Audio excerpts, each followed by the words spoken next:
Hey guys, Cody here from Droughtscape. So we're at a Terrace property again, and you'll see things are a little bit different. So we poured our custom framed concrete pavers here. So each of these pavers within them has flexible steel rebar, and that helps with flexibility for earthquakes and minor soil shifts, especially on a bigger hillside property. Things are moving around all the time, especially in LA. So you always want that little bit of extra reinforcement, and pretty much all your concrete in LA.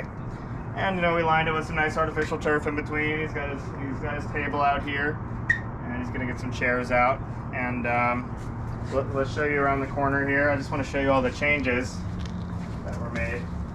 You can see we have this Ipe, so it's a Brazilian hardwood Ipe. One of the nicest woods you could probably possibly purchase for a fence. And we got it up to 8 feet tall in some of the spots because we have this property here. We wanted a little bit more privacy. They have a very particular type of stain that you use for Ipe. It's very costly, especially right now with all the COVID shipping stuff and all that. It's very costly. But we like to use it whenever we can. You can see it steps all the way down to the bottom there for maximum privacy, all the way down the side of the hill. And it's a good sound barrier too to have any sort of hardwood fence on the side of the property with sufficient height.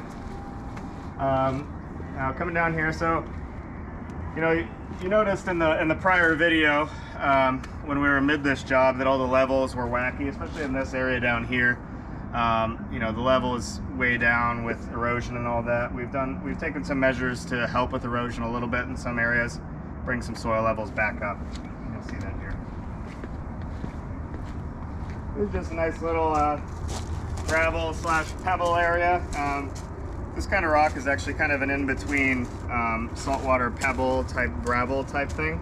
So some rocks are smoother and rounder, some rocks are more jagged. It's kind of right in the middle.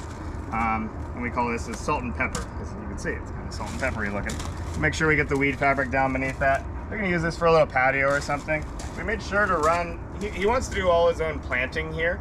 So we made sure to run little capped off drip lines everywhere so we could tap into those. Maybe throw some pots up here or something. And then actually beneath all our mulch and all our rocks and all the different planting areas, there's actually drip hoses running everywhere so we could tap into them and plant himself. He wanted to have a little fun project. So we got our different tiers going on here. I wanted to mix it up, from the mulch down to the 1 to 2 inch Mexican pebble, the gray Mexican beach pebble type thing. And then back down to the mulch with the different levels. Step down here and you got some prefab 2x2 concrete pavers. You set through like that. And this will all be full of plants. I'm excited to see it like that, but I wanted to show you guys all the hardscape. And that goes up to a staircase going up that way. I didn't really want to bring the pavers all the way through because I'm like, I don't want people walking over there for no reason and thinking there's something over there. So it's kind of just for the owner to head that way. Imagine plants. Another nice little planting area off here to the side. So there's a lot of potential for plants and some liveliness down here. So we hope he gets it done soon, and we'll get some more examples of that later.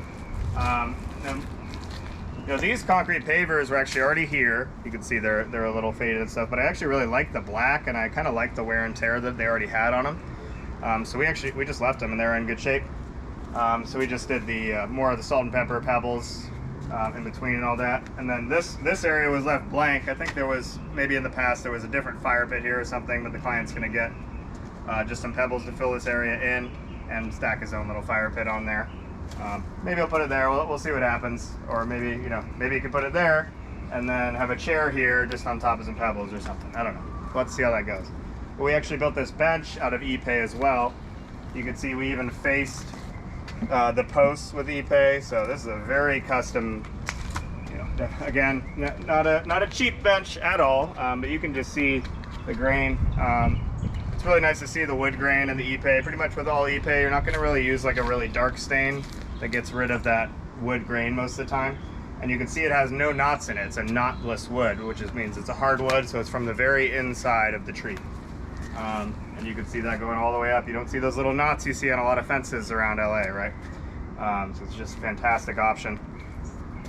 And I think that's actually pretty much it for the project. It was a huge change.